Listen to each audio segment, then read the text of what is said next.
Well guys, EAA is all about experimental aircraft building. A lot of people come for the air show, but they don't realize that there are tons and tons of forums that you can attend on all aspects of aircraft building. Let's take a look at a few of them.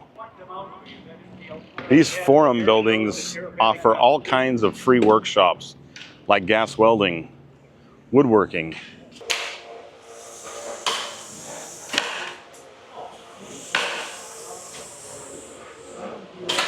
TIG welding,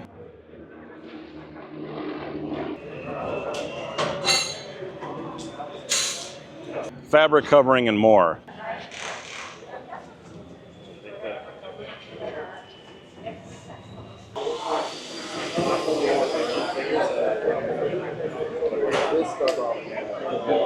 Make sure you get out and check out the free forums, as this is where you're going to find all that information about the types of techniques and building techniques you may need if you decide to build an experimental aircraft kit plane.